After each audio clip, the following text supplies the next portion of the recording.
Salut, tu écoutes Cartes au trésor, le podcast qui décortique l'univers des cartes pour les rendre accessibles à tous. Je suis Amélie du site Petit Moineau, je suis ton hôte. Je t'invite à la rencontre du tarot Rider-Waite-Smith et de l'univers fabuleux des cartes. On reprend ensemble les bases, pas à pas, pour t'approprier cet outil formidable de manière simple, fun, avec une pointe de pop culture et d'autres trucs geeks. Alors, let's go! Bienvenue à toi dans ce nouvel épisode de Cartes au trésor.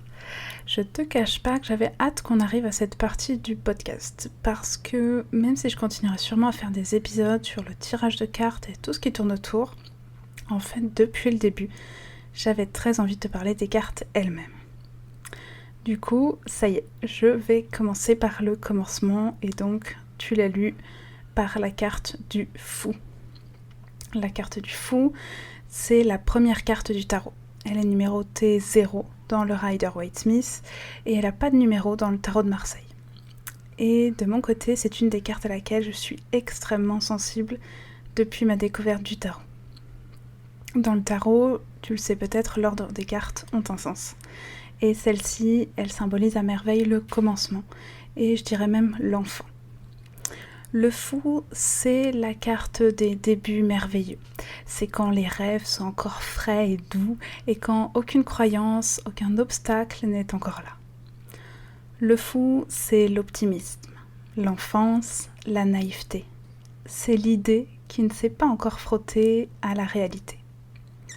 C'est aussi le tout début de la quête initiatique, quand le héros part à l'aventure, sans savoir à quel point ce qu'il va vivre lui sera douloureux ou pas.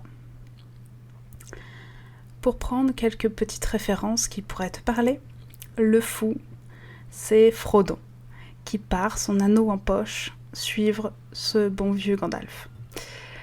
Ou mieux, d'ailleurs, c'est son oncle, Bilbo, qui se réveille après une dure soirée et qui part en courant à travers champs, qui réalise qu'il va partir pour une merveilleuse aventure. Le fou, c'est cet enthousiasme, cet élan vers l'avant, peu importe ce qui va se passer. Mieux, ça peut aussi être celui qui ne tient plus en place, dans un environnement qui ne lui suffit pas et qui décide de voir le monde, un petit peu comme Gus, dans la série Sweet Tooth, que tu as pu voir peut-être sur Netflix. Celui qui part sans se retourner avec son seul baluchon, en l'occurrence pour Gus avec sa peluche.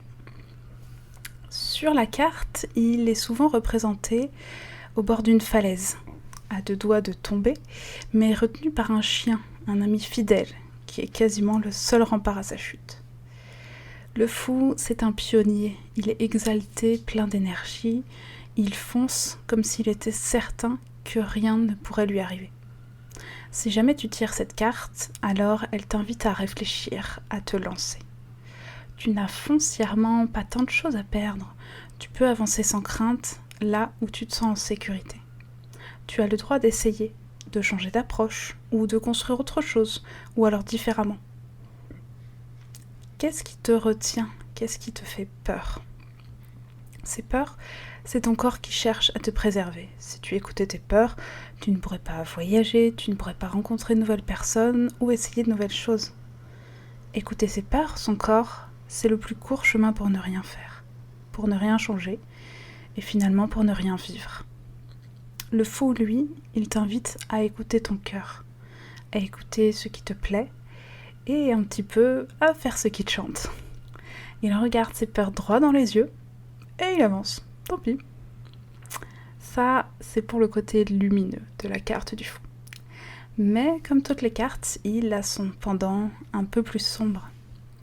Le pendant de cet enthousiasme, c'est une certaine naïveté, une immaturité presque. Fort de son optimisme, le fou a tendance à ne pas voir le danger, à ne pas réfléchir avant d'agir, et à subir les conséquences de ses actes, et de plein fouet. Si jamais tu tires cette carte à l'envers, alors elle peut t'inviter à réfléchir, à peut-être être plus prudente, à mieux penser tes prochains pas, tes prochaines avancées, histoire d'éviter le ravin.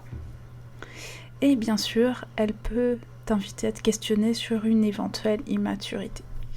Qu'est-ce que tu gagnes à te comporter ainsi ? Qu'est-ce que te coûte ton imprudence actuelle ? C'était tout pour le fou. J'espère que ce nouveau format t'a plu et que tu as pu un peu mieux cerner cette carte. J'ai hâte de te retrouver pour la prochaine.